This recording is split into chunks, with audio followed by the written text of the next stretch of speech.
Hello, reader. I am Alix. I'm Kelly. And this is the LitJoy Podcast. Today's episode is brought to you by our beautiful special edition of Ella Enchanted. Ella Enchanted is such a sentimental book to both of us. Mm-hmm. We read it growing up, and it's been just a joy to work with the author, Gail Carson Levine. She has agreed to let us do a beautiful special edition with her. So this one will come with a new cover. It has a gold embossed cover. So it has kind of this beautiful little extra feature. It is signed by the author. There's a custom signature page that is designed for her signature, an author letter exclusive from Gail, a custom end paper. There's actually custom end paper designs in the both front and back of the book, and new page edges. If you want to be notified of this book and when it goes on sale, or if you want to shop it because it's already released, you can go to litjoycrate.com/Ella, that's /ELLA. Today's episode is part 2 of an episode that was originally supposed to be a fun Friday. One day we'll just learn. But not today. I know. Long-winded in the best way. Mm-hmm. Mm-hmm. We always have like our top 10. I don't know why that's what we gravitate towards. And we always think it'll be one episode and never is. Never. But that's okay. It's fine. We break it down. And this is part 2 of our top 10 most recommended self-help books. Is that what we determined the title was? Yes. I mean, that might not be what the graphics team decides the title is, but that's what we decided between us. Yes. We have a whole other episode where we talk about nonfiction. And that's like a 2 or 3 parter, I think, too. Yeah, nonfiction, non-self-help. And then this is self-help specific. Specific, yes. So we had, I think, 11 or 12 recommendations on this one. We kind of just went outside the lines a little bit here with our We're top rebels. 10. We are rebels. It's fine. It's fine. It's Friday. Every time we record these is a Friday. And so you get us at our tip-top shape at the end of the week, where we're a little more unhinged. It adds to the flavor. Even more than normal. I know. Okay, so Kelly, kick us off with this first one. Okay. And let's maybe talk a little bit about what human design is too. So, of course. So our book, which would be number 7 in our list officially, is Human Design, the revolutionary system that shows you who you came here to be. There are lots of books out there, but the one I put down is by Jenna. She's kind of how I learned about this human design system about 1.5 years ago.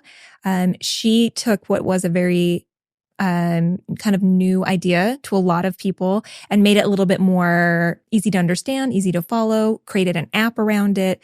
And I find that most people who know about human design have found it because of her. Oh, okay. Awesome. Because the books I was buying before I found her they almost felt very textbook. Yeah, they're thick. They're really thick. It was kind of convoluted, hard to understand. And so that's why I really appreciate Jenna, because she knows how to break it down in a way that's, like I said, a little more palatable. Yeah. For the everyday person. That's awesome. Do you know what her human design is? Good question. That'd be interesting. I'm pretty sure she's mentioned. I can't remember if she is. I don't think she, you know what? I'm going to reserve because I don't remember. And it's Jenna Zoe or Jenna Zoe? It could be literally either, but it's ZOE and it'll be in the show notes so that you can find the book. Yeah. Okay, so I'm going to just give a little synopsis of what human design is. Oh, yeah, great. Human design is similar to a personality test. It's similar to like astrology, if you're into astrology. And it's essentially based on your birth time, birth location, what kind of gifts you are given, and what kind of, on the flip side, what kind of lessons you get to learn in this lifetime. And so it focuses on energy centers similar to chakra, or could be described as chakras. And I actually was reading another book that I'm sure will come up on the podcast about this physicist who, through like thousands of pages of research, has shown evidence and proved that humans emit and absorb energetic waves. And there's just concentrated centers on the body where they absorb and emit those waves that align with chakra. And so like now we have physical evidence, which is fascinating. So I'll bring that book up in a later episode. But essentially, those different energy centers connect with one another. And each person has kind of a different chemistry of gates or these openings between their chakra and how they work together. Mm-hmm. And it affects really interesting things in our lives. And I find that when people open up to human design, they feel so deeply heard and understood. I feel very seen. Mm-hmm. And so, for example, there's kind of archetypes in human design. Yeah. There's the projector, the reflector, the manifestor, generator, and manifesting generators. Mm-hmm. And those have something to do with where you generate energy in your body, your spiritual being, however you want to kind of define that. The tagline, I feel like, for human design is where it's an intersection of science and spirituality. Yes. And it is a complicated topic. Yeah. And I feel like if I was going to describe it as quickly as possible, like my elevator pitch, it is all about the energy signature that you were born with. Yeah. Based on, like you mentioned, the exact location of where you were born, the time, and they put all of that in, and you put it into the little like quiz that they give out. What is it? It's like it gives you like your free results, basically. Yeah. It just is like, it's a blueprint. Yeah. It's like your energetic blueprint. So if you go to Jenna Zoe's account, or Zoe, whichever, I got to check the pronunciation. It's okay. Yeah. But if you go to her website, you can take this, fill it in for free, and it'll tell you what your human design is. But when I'm describing it to people, I'm like, just like how we feel the energy from the moon, meaning as the moon shifts and changes as it moves, as we move, the energy affects us, right? The tides change depending on what's happening with the moon's lunar cycle. And we feel that here on Earth. And it's, you can physically see it, we could talk about in the tides. And we're like, now imagine there are so many other planets and things that also affect you.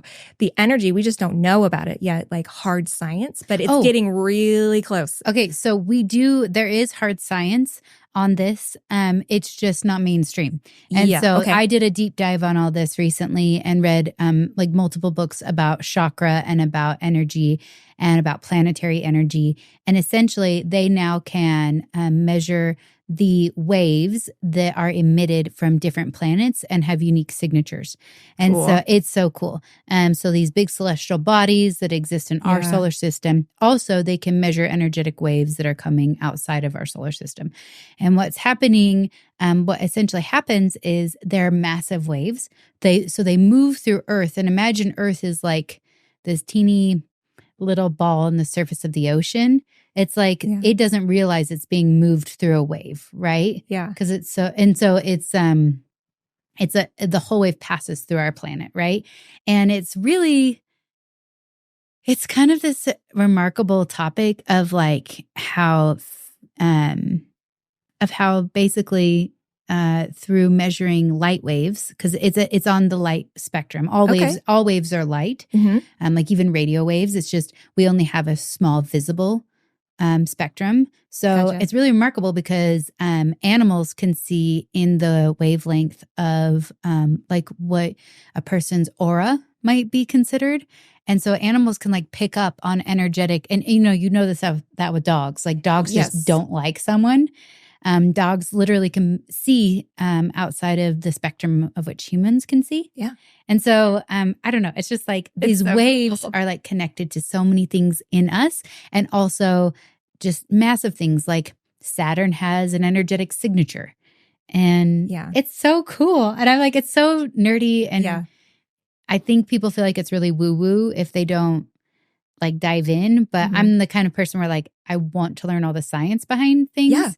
And they have proven several things along this like metaphysical realm. Yeah. And you're right, it's not mainstream, but the hard science is like getting so close to being a little more mainstream, I feel like too.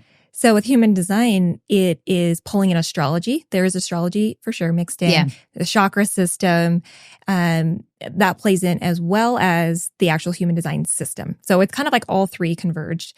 And I know it sounds a little overwhelming, but if you take or put your information in, get your results back, as you mentioned, there are 5 signatures that you could be. Yeah, and you kind of just like explore from there. And so I found out I'm a generator and you are a projector, right? Yeah. And it means nothing unless you know a little bit more. But basically how I internalize it is once you kind of figure out which one of your energy signatures you have, it really helps you figure out how to move through the world in a way with less resistance. Yes. And get into alignment easier, and to know when you're out of alignment. You can tell because, the results literally tell you how to know when you're out of alignment by what feeling or emotion. So as an example, I'm a generator, which means I literally help generate the energy and put out into the world for everyone else. So because I can generate energy so easily, if it's something I'm excited and lit up about, I could literally do this thing, whatever I'm excited about, for days. Like I could just be lit up and just go, go, go, go for days as long as I'm still excited about it. And I've seen this throughout my life. And I've seen you try to do it with me when we've been doing something for LitJoy. And you absolutely are like doing the thing with me, but then you kind of tap out at like midnight or something. And I'm like, what are you doing? Let's keep going. And I'm like, don't text me, kind of thing. No, I'm a projector. And so kind of the role of a projector in as human design explains it, is we are able to do very high quality work in a very small amount of time. We perfect systems, ideas, and we also get burnout. So the way I like to describe it is like with a generator, for example, you start the day with your tank of energy at a certain point, and if you're doing something you love, it like fills the tank up and up and up and up, and it continues to fill it up. And it's really, and if you're doing something you don't like, your tank just plummets quickly, or something that's not in alignment. With a projector, they just start with a full tank every day, and no matter the things they're doing in alignment or not, their tank is emptying throughout the day. But if it's something that's not in alignment, it empties more quickly. And if it is in alignment, it goes a little bit slower, I feels like. But by the end of the day, it's like, I love my job. I love my family. And I also am like, I got to go and like have some alone time, you know?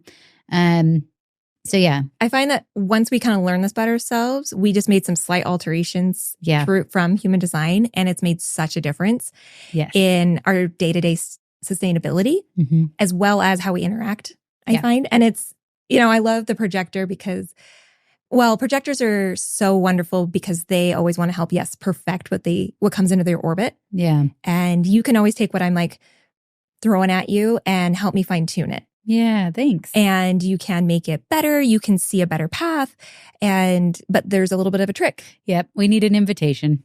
Is that what you're going to say? Yeah. So tell me more about that then. So a projector needs an invitation because if they, that's literally what initiates their energy. Yes. So projectors walk around them and often see a better way to do things in everything they see. Like it's such a gift and a curse a little bit. It's a challenge. It's the challenge.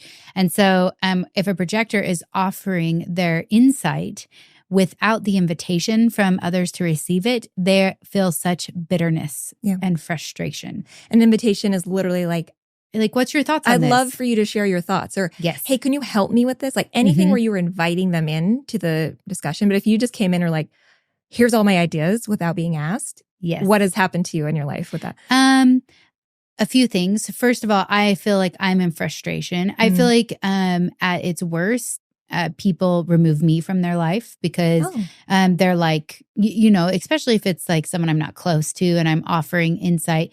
I've learned these lessons throughout the last 35 years. So it's not like I don't do this anymore. Yeah. But inserting myself into other people's ideas, processes, and things like that at the invitation, they are like, no, thank you to you. Okay. And if I insert myself without the invitation with people who I do have a great relationship with, it's more like met with frustration and they're even more turned off to my insight.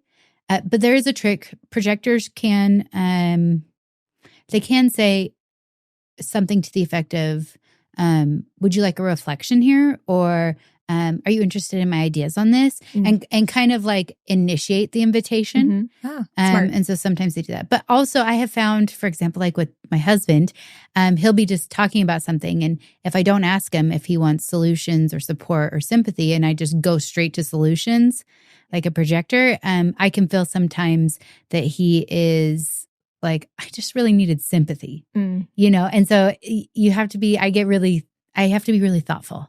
Gotcha. about feedback where I'm like, what do you need from me? Is it sympathy, support, or solutions here? Yeah. So it's an interesting, and also projectors will stick their nose in lots of things and they don't need to, right? They can sit back and be like, the universe will invite me or put people in front of me that are looking for what I have to say. For a generator, it's a little different because instead of an invitation, we have to respond to something. Yes. So, for example, I have to kind of wait for something to enter my orbit for me to have a response to it. Right. Like, oh, that's so cool on Instagram. And then. Yeah. So I was like, I'm not like generating my own ideas / energy to something new. That's actually what a manifester does. They literally manifest everything that's put out into the world, which is such a cool. They initiate all of the big things. So for me, it has to come into my orbit. And then I'm like, I'm interested in this. Let me pull that thread a little bit more. And that's when I get into these rabbit holes. And then I'll come out of it like 48 hours later and Alix will be like, how you doing there, little buddy? Because I'm just like, I've been down my rabbit hole for 2 days. Like, didn't even realize the time passed. And I was like, that's cool. Let's turn it into something. Exactly. That's like what happens. I know I get frustrated with the energy levels of a projector, but then I always think about like famous projectors is like Obama is a projector. Taylor Swift is a projector. That blows my mind. I know how she does it. She must manage her time so carefully. Princess Di was a projector. Or is. And so, I kind of like lean into some of these cooler, like really successful projectors and in their genius. And I'm all, okay, that's like something to admire, Yeah. I just remember Oprah Winfrey being a generator, but I can't remember. There's so many. And I don't think we mentioned this before, but to give you an idea, between a manifesting generator and a generator, which makes up, we have all this energy to put out, it's about 70% of the population. Yeah. Next would be, I think, projectors. Right. 8. They're about 20%. Oh, is it 20? Yeah, it's about 20. And then the other two, which is the manifestor and reflector, are closer to like, I think reflectors are the rarest. And they're like maybe 1%. Yeah. And then reflectors are whatever's left. I'm like, So, don't make me math. So a reflector is my daughter is a reflector, and they have completely open chakra is kind of how, or energy centers. And so she absorbs all the energy of others around her and then reflects it back to them. So if she's ever being really spicy, I'm like, am I kind of being spicy? Because she's just reflecting my energy back at me. Which, their goal in life. So, projectors is like to show a better way. And I feel like reflectors are more like, they're like to be a reflection to the world of how they are doing well and where they need to improve. Yeah. They're so interesting because they have to follow a lunar cycle. Yeah. Don't make a decision in any... Like a full month. Yeah. You 28 days before you make a big decision.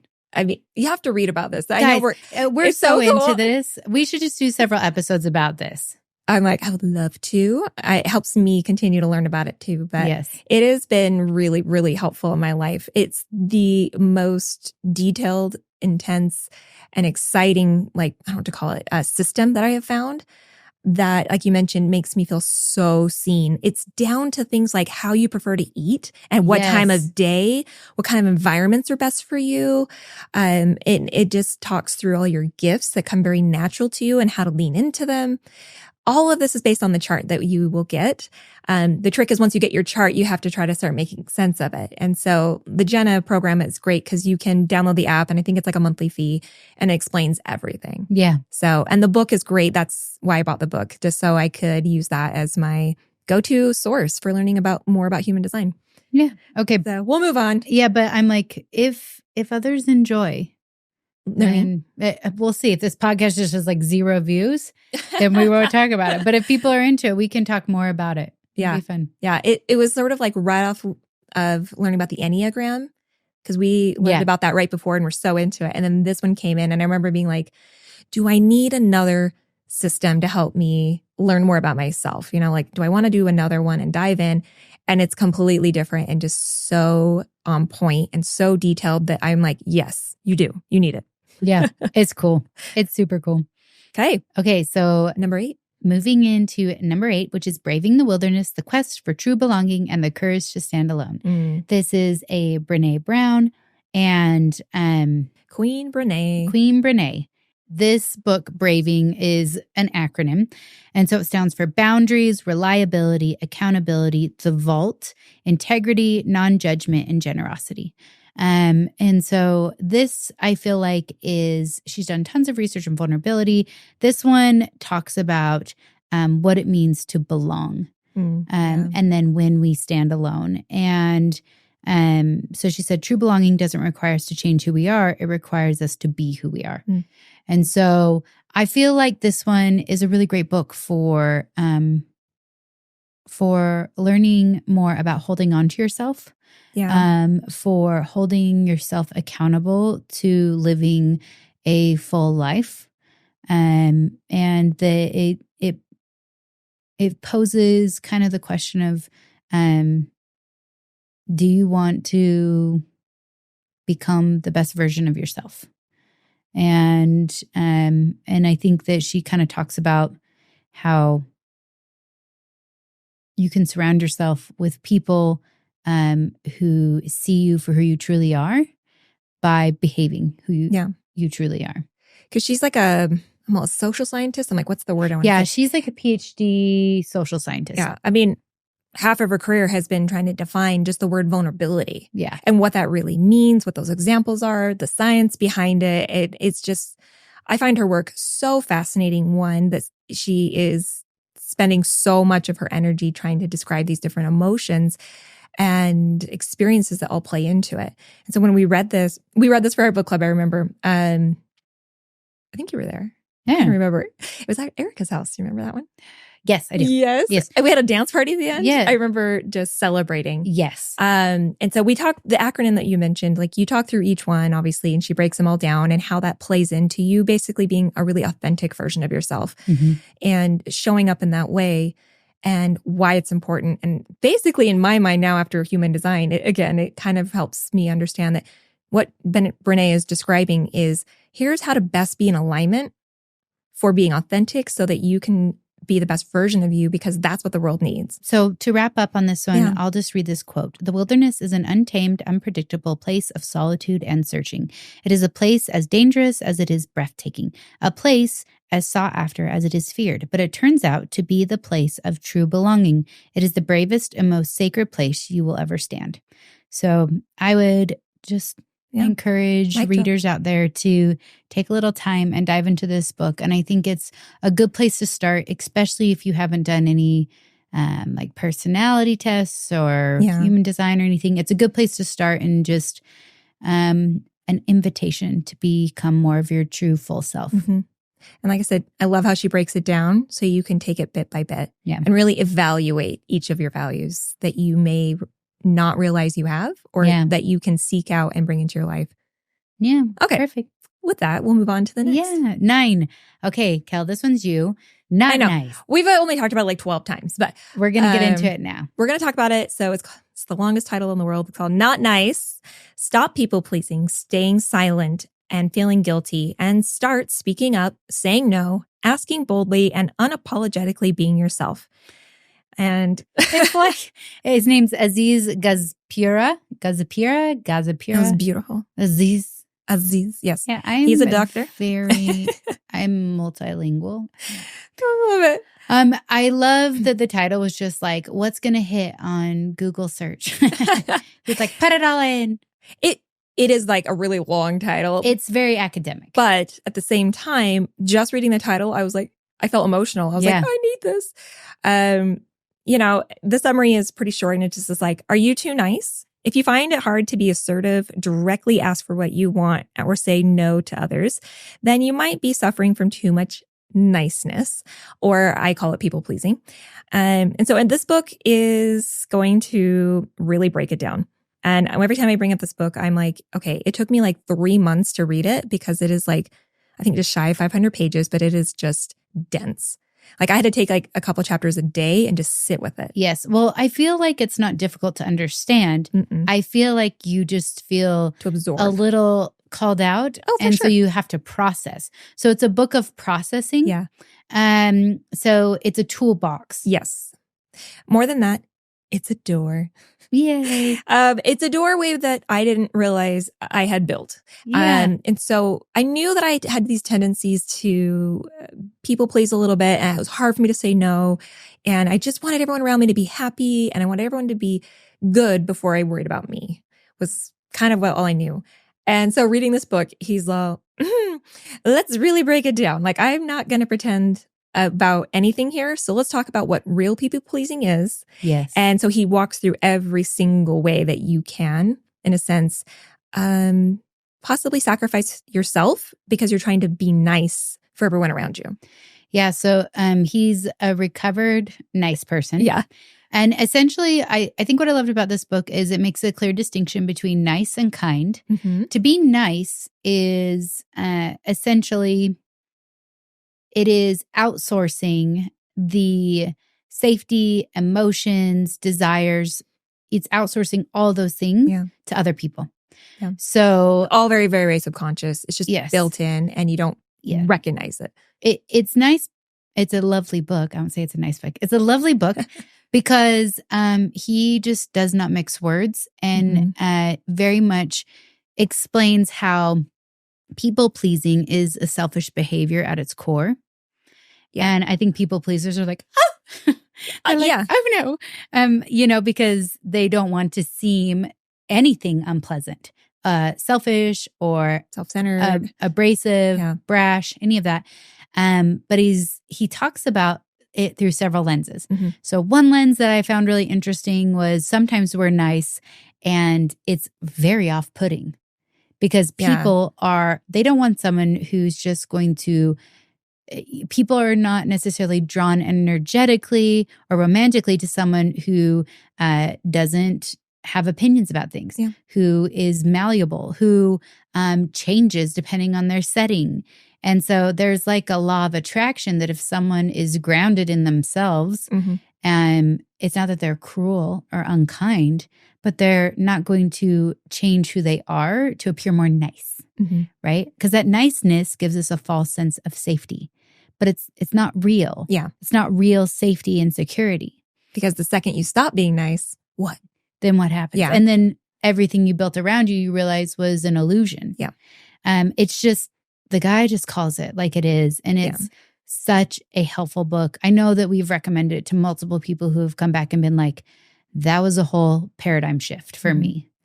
When I read the filter where he describes why it's selfish, it's like, I felt like almost like deep, deep down, I kind of knew that, I guess, that principle, but I didn't want to believe it. And so when he strips it all away and he's like, it's selfish to be nice. And I'm all, as you mentioned, like, what? No, like my entire life is built around trying to be thoughtful of others, right? Like that's this, I felt like almost not higher than, but like I felt like so elevated in how I was going through the world, right? Yeah, you're like, truly, I must be loved by everyone because I do this thing. Like I'm deserving of the love of everyone because look how selfless I am. Yeah, there's definitely an element of that when I am being really honest about it. And then when he's explaining that, well, you're doing all these things, you're building all these fake, versions of yourself because you don't want to be in discomfort. You're avoiding being uncomfortable or doing the hard thing. And this is your way to work around it, basically. And because of that, you're not authentic and you're not doing the hard thing. You need to be brave and really speak up about what you want and where you don't want or set a boundary. And the people pleasing is really just putting a Band-Aid on it. Yeah. It's, and I've definitely found that to be true in my life where I was getting close to 40. Band-Aids were everywhere, duct tape, and the water just kind of started to come through. And I was like, oh no. And I don't know. So for me, again, it was one of those books, perfect time in my life to run into it where it was able to really enlighten what I didn't realize what was going on. So it's not a perfect book. Like there's a few editing things I feel like could have happened. Yeah. Break it so it's not so long. It was very long. He was like, I'm very passionate. Very passionate. I know. But it's also like, it's a great place to start asking yourself questions. Yes. I found that in this book, one thing that I kind of took away from it is sometimes I have a difficult time setting boundaries. I don't think that anyone would meet me and say, wow, she's so nice. Like, I don't think that that's the impression I give immediately, but I do think that I am a problem solver. And so what I found in this one is, or in reading this book is just a lot about the importance of boundaries. What does it mean to be boundaried? Because we have this idea that the most desirable thing about a person is just like, oh, she's so easy. Like she, like, oh no, she'll take care of it. Or like, oh, you don't have to worry about her. Or like, oh yeah, she, like she's got it. Like this idea of being this self-contained, like no, you require nothing of anybody around you. Mm-hmm. You are not a nuisance to anyone. You are a self-cleaning oven, right? And actually that doesn't really follow the laws of attraction. Like the point is to engage. And to engage in a way that lights you up. And create that polarity. Yeah. And this can be with friends, family, just or the people. World. Yes. Yeah.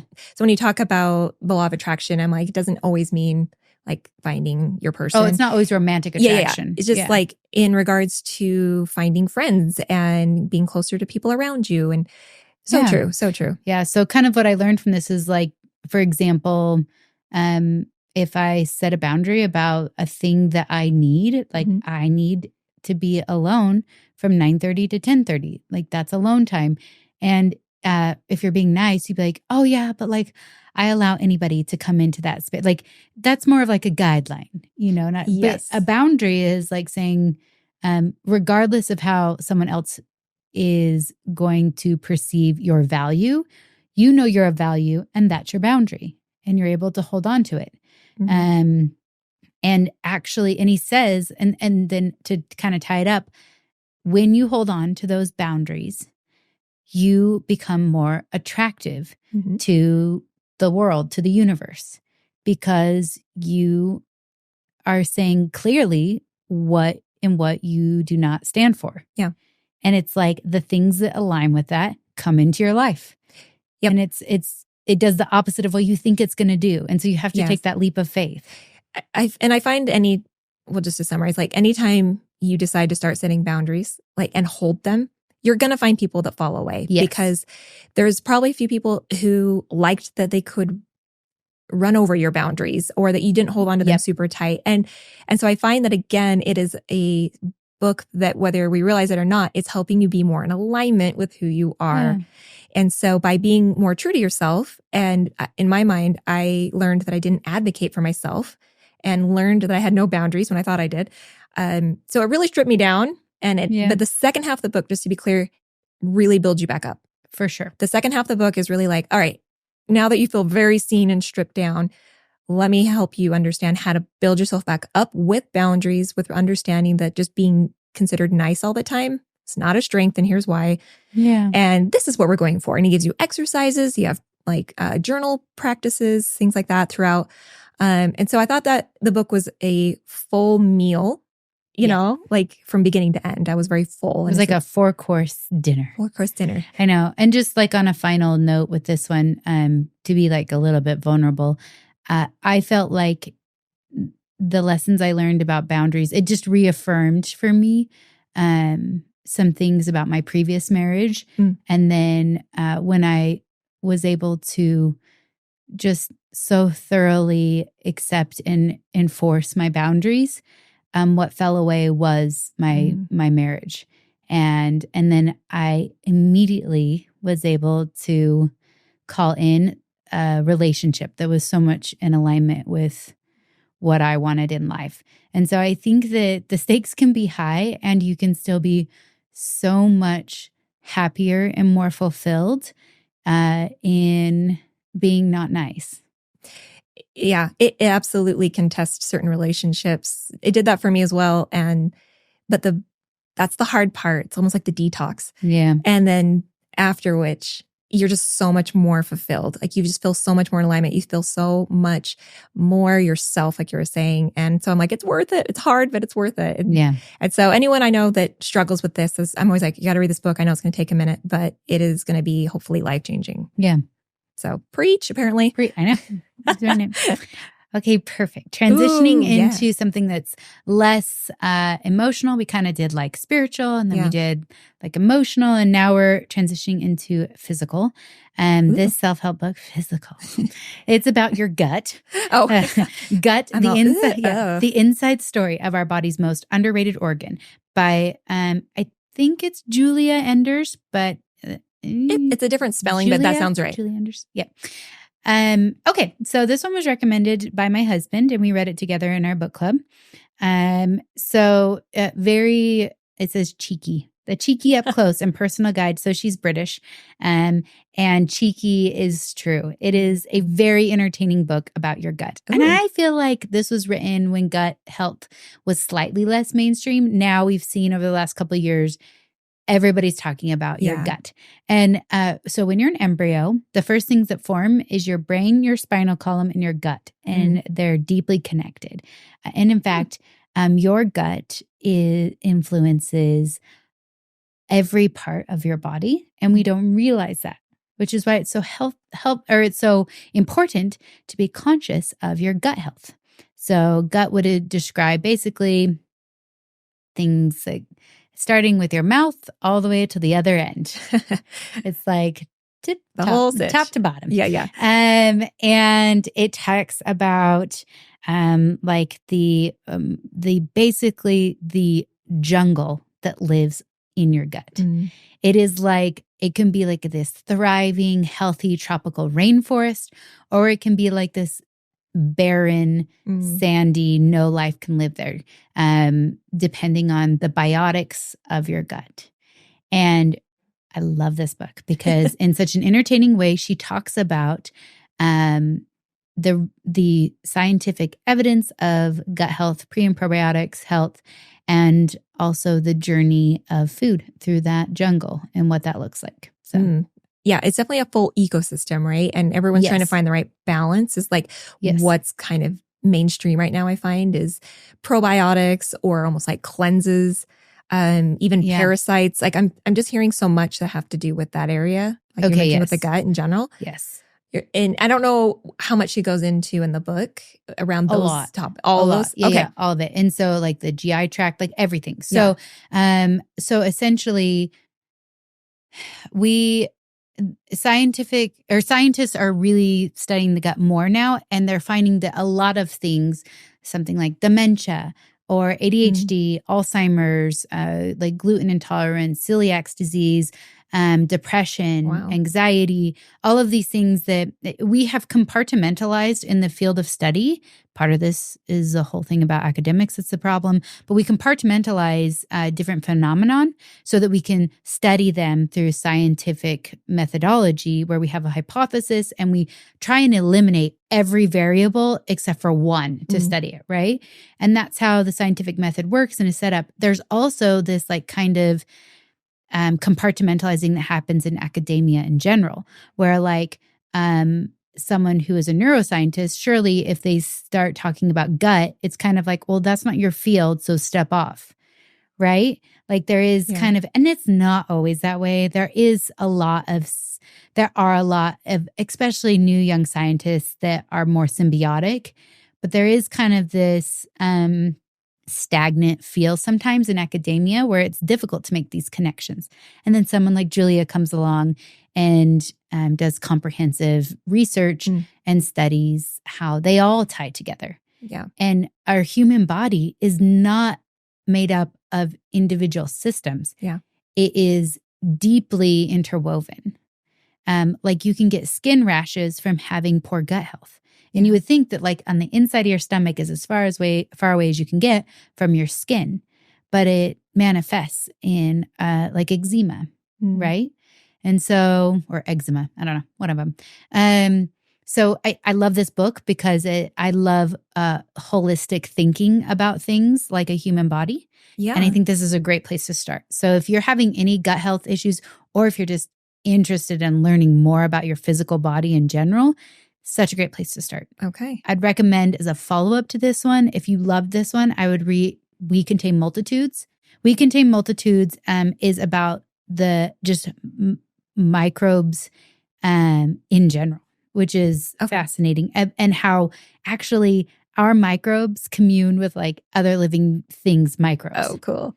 So like it's very interesting. So let me look that one up. While you're looking that up, I was going to read something. So if you're not quite sure if this book is for you or not, I'm just going to read some of the questions that it sounds like Giulia answers throughout the book, which are, why does acid reflux happen? What's really up with gluten and lactose intolerance? How does the gut affect obesity and mood? And so then she just talks through the communication, like you said, between the gut and the brain. And there's this, it's very on par, it says, with stem cell research. And it's all connected to our physical and mental well-being. Yes. So it sounds like lots of things get brought up. And as you mentioned, of course, they're all interconnected. Yes. So tell me what you found. Yeah. So the book is I Contain Multitudes, The Microbes Within Us, A Grander View of Life by Yong. And I just recommend it as like if this is something you want to rabbit hole in. Yeah. That's another really great one, just talking about essentially the evolution of the microbes. And microbes were the first living things on this planet. And so to understand that they are a living thing that lives inside our gut, much as we are a living thing that lives on Earth. Mm-hmm. And there's like parallels between how we help or hinder our planet. So we're not intrinsically good on our planet. Yeah. We do some good and some very bad. And it's the same with microbes in our gut system. They do some really good and some can be really harmful. And it's actually like good and bad. How do you define it? It's just like they're doing what they need to survive. We just happen to be a living thing that's very self-aware. We're conscious of when we're harming, whereas like a microbe is not necessarily conscious of their harm. So gut is interesting because it really is kind of like a book that's like, here are tools to encourage the things that are beneficial to your living body and then to discourage the things that are not. This reminds me of one of the more recent, I think it's Disney movies. Yes. What is the name of it? Like flew out of my head. Strange World. It reminds me of Strange World. Yeah. Yeah, on Disney Plus. I thought that was such a, of course, genius plot. Really breaks down, on different levels, just how we're all interconnected. We're all interconnected in how we treat our earth and how we treat our bodies. There's going to be an effect. There's parallels there. There's so many parallels. So it reminds me when you're talking about gut, I was like, oh my gosh. Very similar. That movie is the perfect thing to watch with this book. Like, awesome. Yes, because when you think you're doing something good, sometimes it's not really good or vice versa. And it's interesting. It's a book totally about perspective. Yeah. And so I highly recommend that movie. Sorry, it's a movie about perspective. So yeah. Perfect. Okay, we talked about gut for a while. All right, let's move on to the last one. Okay. I feel like, this one is one that you and I have referenced a couple of times. And then this self-help book is slightly in, not necessarily leadership, but I would just say in communication in general. Yes. This is what it's geared towards. And the title is called Crucial Conversations, Tools for Talking When Stakes Are High. And this is by Carrie Patterson. And this is basically a quick summary is learning how to keep your cool and to get results that you want when emotions flare. Yes. So I reread this book in college, I think during my bachelor's. I actually took a whole class just based on this book. So it was really great because I got to spend an entire semester breaking it down bit by bit.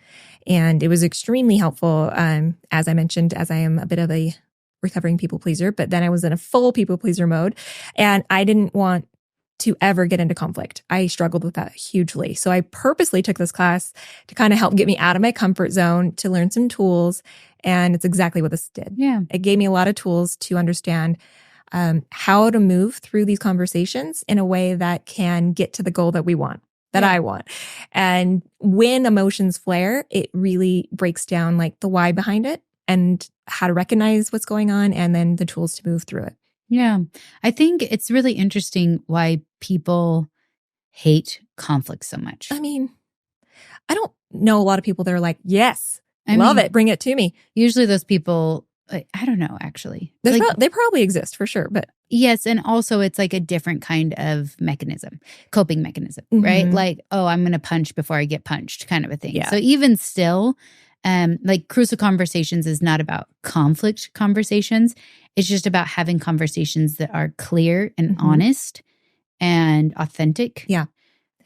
Which I love because I think that having crucial conversations can oftentimes be villainized as having conflict. Like having Well, conflict is negative. it's so necessary. Yes. Right? Is that where you were heading to? Well, I was going to say having a negative conversation, not Yes. necessarily conflict, but crucial conversations is just like not avoiding the discomfort Correct. that comes with saying the right thing. Mm-hmm. Yeah. It absolutely will talk to you about like when the stakes feel so high. Mm-hmm. Here are the tools that you need to work through that, because nothing good happens without a little conflict, without a little rub, without... You need friction. You need friction in life, you know, and so just realizing that it's not something to always be avoided, just to feel a little more prepared for. Yeah. And the other thing I really loved about this book is it breaks down the stories we tell ourselves about the other person.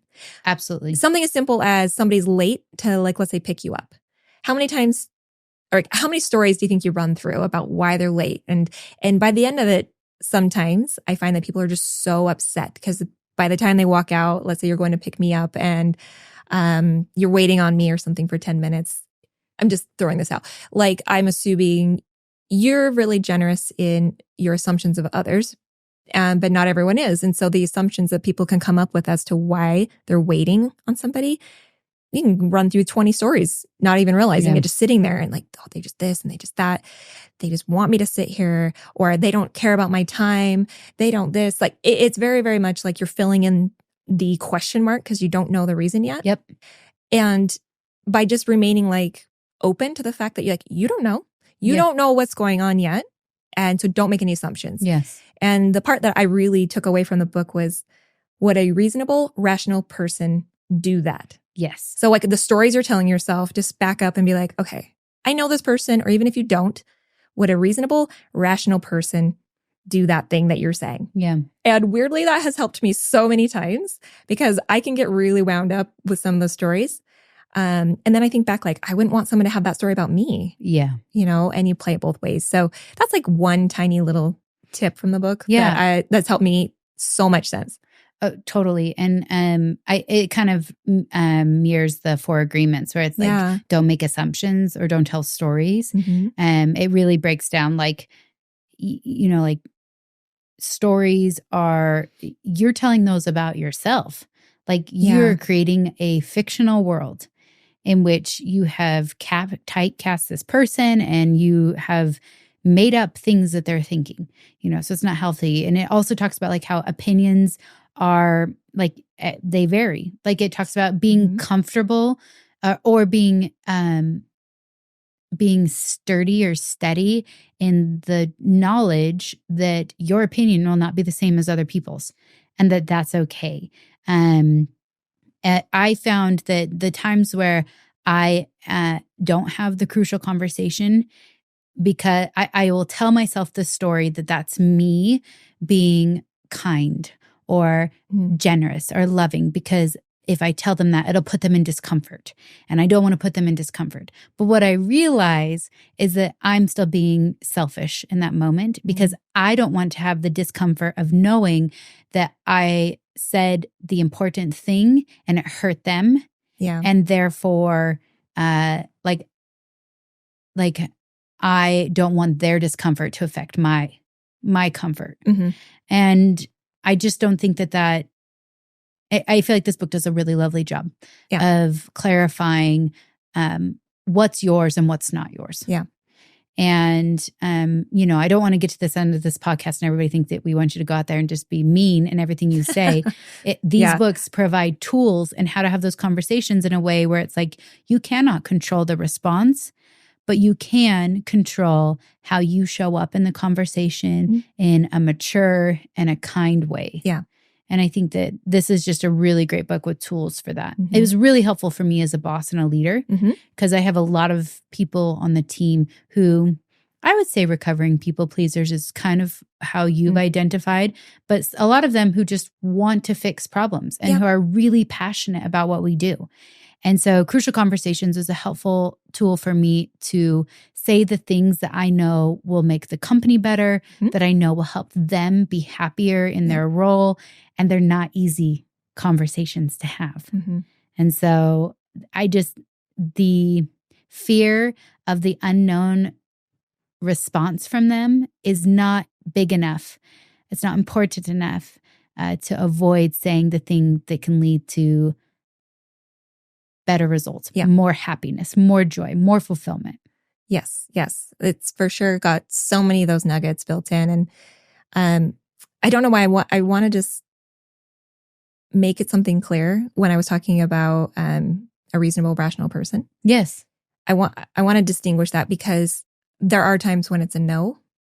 Yes. That they're not reasonable and rational. And that's a whole different book that you'd probably need to read. Yes. I don't know why that popped up. I was like, I really should clarify that sometimes you're going to get a no. Are they a reasonable, rational person? And that this book probably wouldn't apply as well to them, right? Because to those individuals. Yes. This is talking about just like people that you feel like you can have a reasonable conversation with.